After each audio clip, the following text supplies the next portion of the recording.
साथियों नमस्कार। नववर्ष की शुभकामनाएं। और मैं फिर उपस्थित हूँ आपके साथ प्रश्नों की श्रृंखला में एप्लाइड जूलॉजी के प्रश्नों के आंसर लेकर। स्वच्छ जलीय फिशरी और समुद्री फिशरी पर टिप्पणी लिखिए। स्वच्छ जलीय फिशरी स्वच्छ जलीय स्रोतों जैसे कि नदियों, झीलों, तालाबों से प्रॉन पकड़े जाते हैं। कई बार जब ये कम लवणता वाले स्रोतों में प्रजनन हेतु पहुंचते हैं तो इन्हें यहाँ आसानी से फंसा लिया जाता है। समुद्री फिशरी सामान्यतः प्राण उथले और तुलनात्मक रूप से गर्म समुद्री जलों में अधिकता में पाए जाते हैं।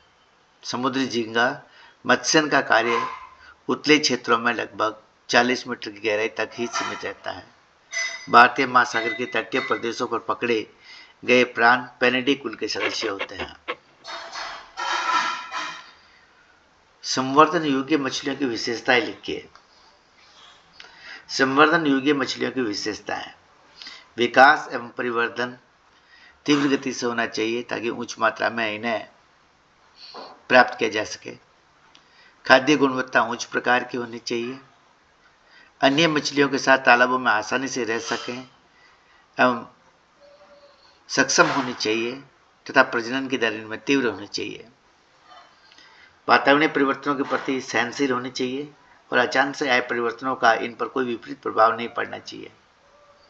खाने योग्य एवं स्वादिष्ट होनी चाहिए तथा रोगों से रहित और स्वस्थ किस्म के होने चाहिए।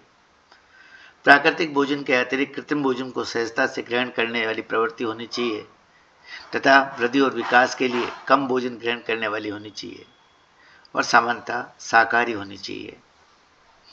ये 6 मुख्य संवर्धन योग्य मछलियों की विशेषता है। मत्स्य संवर्धन की अंडों का संग्रहण एवं स्फोटन तकनीक का वर्णन कीजिए। वर्षा ऋतु में जलाशयों व बांधों में जल की असीमित आपूर्ति होती है। ऐसे में ये स्थान मछलियों के प्रजनन के लिए सबसे उपयुक्त होते हैं। मछलियों के अंडों एवं शिशुओं को बेंची जाल या नेट की सहायता से पकड़कर दोहरी भित्ति वाले स्फोटन गड्ढों या हापाओं एवं नर्सरी तालाबों में स्थानांतरित कर दिया जाता है, जहां पर इनकी संपूर्ण देखभाल वृद्धि सुनिश्चित की जाती है। भारत में चिल्का झील, गंगा, यमुना, गोमती, घाघरा, गोदावरी नदी में मछलियों के अंडों के संग्रह करने के अच्छे स्रोत हैं। स्फोटन हापा क्या होता है? स्फोटन हापा वर्गाकार आकार के नौंद होते हैं जो बांस के डंडों के आधार पर कपड़ा मढ़ कर नदी में बनाए जाते हैं।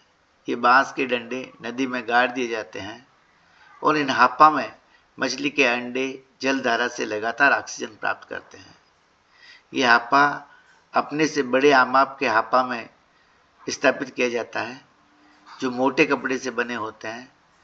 स्थिर प्रकार के हापा एक ही स्थान पर स्थापित किए जाते हैं, जबकि तैरने वाले हापा एक पंक्ति में बॉस द्वारा बनाकर जल सतह पर तैरा दिए जाते हैं।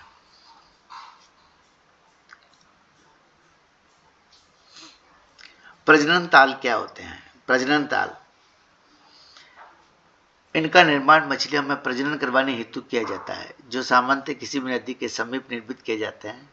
प्रजनन 2 प्रकार का होता है, प्राकृतिक प्रजनन और प्रेरित प्रजनन। प्राकृतिक प्रजनन में संवर्धन योग्य मछलियों के प्रजनन हेतु प्राकृतिक वास परिस्थितियां उपलब्ध करवाई जाती है, जिन्हें बांध कहते हैं। अतः इस तकनीक को बांध प्रजनन कहते हैं। 3 प्रकार के बांध: सूखे बांध, गीले बांध और पक्का बांध। प्रेरित प्रजनन कृत्रिम निषेचन के द्वारा यह क्रिया संपन्न करवाई जाती है।